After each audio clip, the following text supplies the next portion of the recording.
Welcome back, everyone, for another deep dive. This time we're diving into a play that most people probably never heard of, called The Younger Brother, or The Amorous Jilt by Aphra Behn. Yeah, it's a play that isn't really performed that much nowadays. No, it's not. So it's kind of a hidden gem. Yeah. But it gives us a lot of insights into what was going on in the theater at the end of the 17th century in England. All right, well, let's dive in. From what I've been reading, the plot is very complex. There's a lot going on. Well, yeah. It's sort of a classic love triangle. Okay. At the center of it is Myrtilla, the amorous jilt. Right. She's recently married a guy named Sir Morgan Blunder, who's got a lot of money, but he's not the brightest bulb. No. But she's still in love with her former lover, George Martin, Go ahead. who's come back from Paris wanting revenge. So she's married for convenience then, it sounds like, and not for love. Right. Which already is going to set us up for some drama, right? Yeah. But then we also have Prince Frederick, a new arrival in London, who is now smitten with Myrtilla, so there's a love triangle. Right. And he doesn't know about George. Oh. And George actually comes back under an assumed name, Leger, so that his family won't recognize him. Okay, so now we've got a secret identity thrown in there as well. Yeah. So she's juggling these two potential suitors, and he's kind of lurking in the shadows, seeking revenge. What does this tell us about the power dynamics or maybe even societal norms at the time? Well, one thing that's interesting about this is that it's a very patriarchal society, obviously. Yeah. But in many ways, Myrtilla is in the driver's seat here. She's manipulating both of them, Okay. using her charm and her beauty to get what she wants. And it raises this question, which is interesting, about female agency in a world where women didn't have that many choices. Right. It seems like Ben's already kind of hinting at some of the deeper societal critiques, within what seems to be a lighthearted comedy. Right. And then on top of all this, you mentioned that George also has a sister, Olivia. Yes. What role does she play in all of this? Well, she's disguised as a boy, as Myrtilla's page, Endymion, to avoid an arranged marriage. Ah, So she's sort of moving around freely dressed up as a man. okay. And this actually leads to some complications because Myrtilla kind of starts to be a little bit enamored with this handsome page. And now this is where things get really interesting because the sources that you shared talk about this homoerotic subtext in Myrtilla's attraction to Olivia as Endymion. Can you tell us a little bit more about that and its significance? Well, this is, very common in Restoration drama. Yeah. It's a way both to challenge societal norms, but also to titillate the audience a little bit. Right. But it also, in this play, it hints at this kind of fluidity of desire and identity Okay. in a society that was very obsessed with putting people into categories. Right. Right. So we've got mistaken identities, hidden desires, and all this underlying tension. But I know that there's also this underlying tension that's going on within the Martin family as well. Can you tell us more about the family dynamic? You mentioned an elder brother, Sir Merlin. Right. He's what was called a rake helly dog, a wild young man. Okay. And he's always getting into trouble, much to the chagrin of his rather strict father, Sir Roland. Oh, so a typical overbearing father figure. Right. And poor George is caught between, wanting to please his father Right. and wanting to enjoy himself. Right. And enjoy all the pleasures that London has to offer. Exactly. Right. And of course, he's got to find a witch wife, which is a big problem for him. Right. So he's supposed to be marrying for convenience, but of course he's in love with somebody else. So I see that Ben's weaving in a lot of these societal critiques that are going on at the time. Yeah. But before we get too far into that, I do want to address kind of the elephant in the room, and that's this authorship controversy surrounding The Younger Brother. Well, yeah. The play was published posthumously, that is after Aphra Behn died, Okay. by Charles Gilden, who edited the play. Oh. And he said, oh, it's all hers. Okay. But, some people have wondered, Right. did he add a little bit? Right. So it's kind of a literary whodunit. Yeah. What kind of evidence are these scholars seeing that's making them think that maybe Gilden had a hand in writing this? Well, if you imagine literary detectives poring over the text and comparing it to other works by Aphra Behn, they're looking for, inconsistencies. So in some scenes, you see like a heavier use of certain kinds of metaphors, Right. That's not something that she normally does. Okay. So maybe he was just trying to, cash in a little bit on her posthumous fame. Spruce it up a little bit, add his own creative flair to it. But regardless of who wrote what, it still offers a fascinating lens into what life was like at the time. So I'd love for you to just kind of paint us a picture of what the theatrical world was like in Restoration England. Imagine you're walking into a theater and it's dimly lit. Okay. There are candles everywhere. Brilliant. And there's a real mix of people in the audience, from the very wealthy who are in their private boxes to the people down in the pit who are probably a lot more rowdy. So a lot more of a sensory overload than what we would be used to. Definitely. And the plays were designed to be provocative. Okay. So comedies in this period, they're witty, they're full of innuendo, there's a lot of social commentary, so people would have been buzzing even after the play was over. So it wasn't just entertainment, it was social commentary as well. Oh, yeah. What kind of, anxieties were they grappling with at the time? Well, it's a time of immense change in England. The monarchy has been restored. So there are questions about morality, there are questions about gender roles, there are questions about social mobility. Okay. And all of those things are sort of bubbling up in these plays. All right. So we've got this backdrop of a society in flux. Yeah. We've got this playwright who's not afraid to push some boundaries. Right. And now we've got this, tangled web of relationships, this love triangle and all these mistaken identities. Yeah. So let's really dive into the heart of this play and start unpacking some of these central themes, starting with that love triangle between Myrtilla, Prince Frederick, and the disguised George. Mm-hmm. What does this tell us about the complexities of desire, the masks we wear, and, just the consequences of our actions? Yeah. We left off with Myrtilla, caught between these two potential lovers, and George kind of lurking in the shadows. Right, and seeking revenge. Yeah. And this is where we really start to see, I think, the play really start to dig into the idea of desire and manipulation and the consequences of all that. Yeah. And it seems like everyone is wearing a mask, right? Right. Myrtilla's pretending to be a devoted wife while juggling these suitors. George is hiding behind this false identity, Mm-hmm. and even Olivia is, concealing who she really is. What does that tell us about, the nature of identity at the time? Well, it really speaks to this pressure to conform, especially for women. Right. Reputation was everything. And Oh, so, you could argue that, even though Myrtilla's actions are morally kind of ambiguous, yeah. she's also, working within a system that doesn't give her a lot of choices. So she's using the tools that are available to her, Right.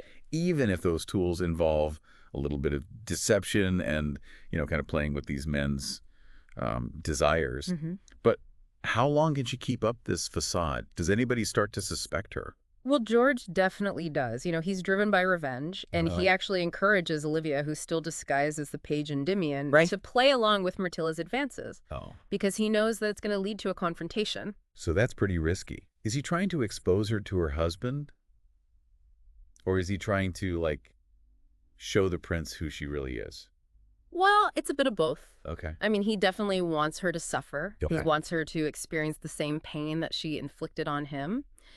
But I think there's also part of him that wants her to sort of see what she's doing Okay. and see the consequences of her actions. So it's not just revenge, it's also trying to hold up a mirror, Exactly. make her face herself. Yeah. But what about Olivia in all this? Is she, comfortable being a pawn in his game? Well, that's an interesting question, right? Because on the one hand, she's helping her brother, but on the other hand, she's also got her own desires, Right, and she's trying to avoid this marriage. right. And so by being disguised as a man, she can actually sort of move around and make her own choices. So even though she's literally disguised as a man, she's also finding ways to kind of exert her will a little bit. Yeah. And we've got all of this manipulation and scheming that's going on. I'm curious, from the audience's point of view, would they be siding with George? Would they be pitying Myrtilla? Would they be cheering Olivia on? How would an audience at the time have reacted to all of this? Well, and that's what's so great about Restoration comedy is that it does both, right? Right. It invites you to both judge the characters and also to empathize with them. Okay. You see their flaws, but you also understand, why they're doing what they're doing. So there's a great scene where George, looking at Myrtilla and Olivia together, makes this cynical remark about, how women are, prodigal of vows. But the play doesn't necessarily endorse that view. It makes you think about, well, why is that? Right. What's going on in society that makes women make these kinds of choices? So it's got this layer of social commentary underneath all of this. Right. But where does all of this lead? I mean, does Myrtilla's world crumble around her as a result of this? It does. And the turning point is really when there's a fire in the house. Oh, a fire. Yeah. Was that a common occurrence in these theaters? Because I can't imagine They had candles everywhere. That doesn't seem very safe. Well, fires were definitely a hazard back then. Okay. But here, the fire's really symbolic. Okay. It represents these, like, hidden desires bursting forth. Yeah. And the potential for chaos when those desires are kind of suppressed or manipulated. So it forces everyone to kind of confront themselves. Exactly. And the consequences of their actions. So how do the characters respond to this? Like, are they changed by it? Well, it forces them all out of their comfort zone, right? Right. So, there's the scene where everyone gathers after the fire at Lady Youthly's house. Okay. And you start to see, their true feelings emerge. Okay. So, for example, Sir Roland, who's heartbroken at first because he thinks George is dead, Right. suddenly becomes really cheerful when he realizes that George is going to marry a woman named Teresia. Oh. Because that means he's going to be a grandpa. That's awful. It is, but it's also very much in character. Yep. He's more interested in legacy than he is in, his actual son. Yeah, yeah. And then you've got Lady Youthly, the, rich widow who wants to marry George, who's completely oblivious to the fact that he's repulsed by her. Oh, no. And it shows, the absurdity of these arranged marriages. Right, right. Where people are just pawns in these financial games. So poor George. He cannot escape. Yeah. But, amidst all of this, yeah, is there any hope for love to actually prevail in this play? Well, yeah. What about Teresia? George and Teresia, in the midst of this chaos, they actually managed to find moments to connect. Okay. And they actually plan a secret meeting. Oh. So even though there's all this manipulation going on around them, they're finding ways to, express their love. So there's a little glimmer of hope in all this. Definitely. Right. But of course, there's still obstacles. Prince Frederick has seen Myrtilla fleeing the fire with Olivia, and he's starting to suspect that something's up. Oh, no. So he decides to test her by pretending to leave town. Okay. And then coming back secretly. So classic. Like he's going to set her up. Exactly. Right, to expose her. Exactly. I bet George is behind that. Oh, yeah. 100%. He's loving this. Okay, so we've got cat and mouse going on here. Yeah. Myrtilla's walking right into his trap. Right. Love struck. Olivia's caught in the middle. Yeah. George is scheming in the background. This is a disaster waiting to happen. So what happens next? Well, Myrtilla, thinking that Prince Frederick is out of the picture, invites Olivia, who's still disguised as Endymion, into her bedchamber. Okay.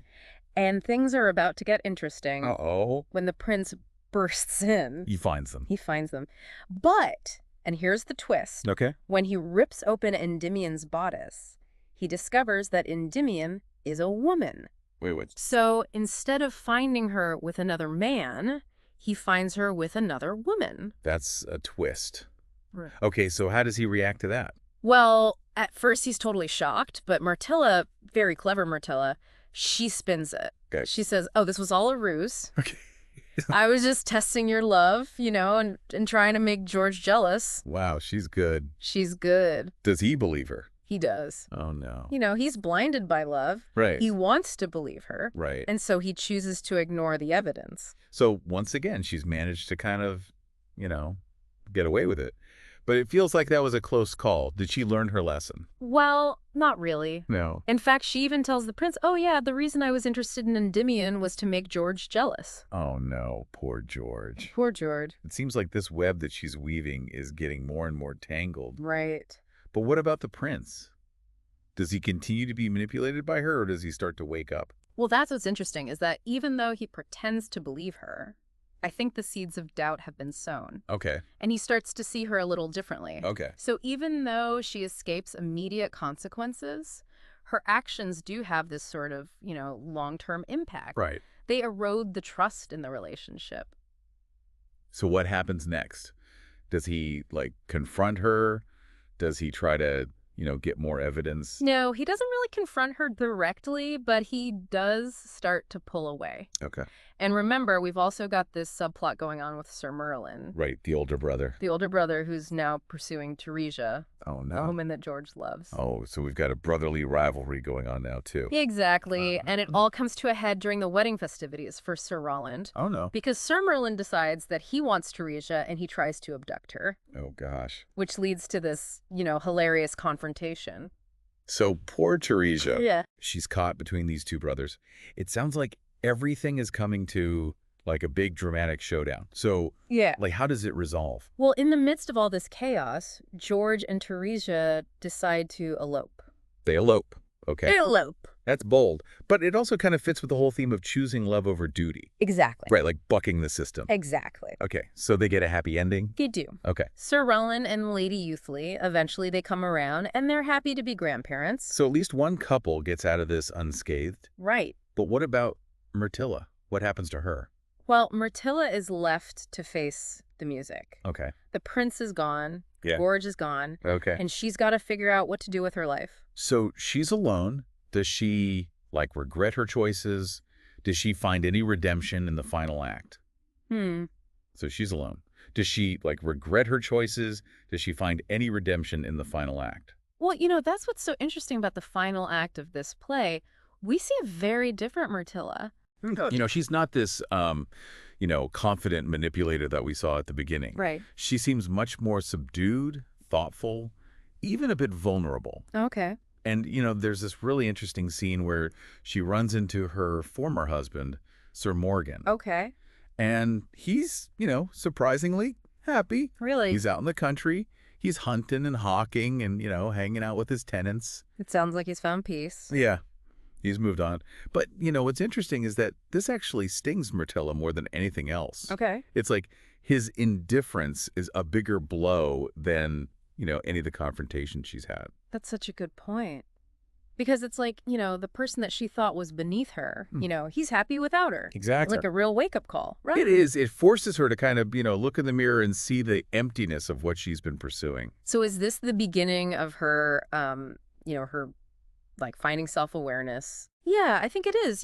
We don't necessarily see her, become a saint. Right.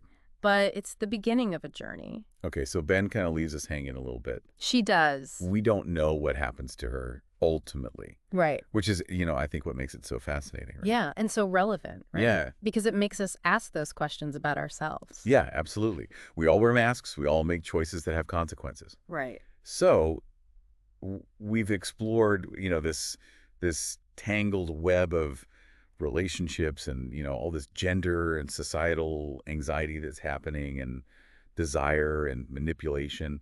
What would you say is like the key takeaway for our listener from the younger brother? Well, I think it's that, real happiness doesn't come from these superficial things like wealth or status or even romantic conquest. Okay. It comes from, connection and self-awareness and the courage to be yourself. Beautifully said. And, even though the younger brother isn't performed a lot nowadays, I think there are these timeless themes in it that we can all relate to.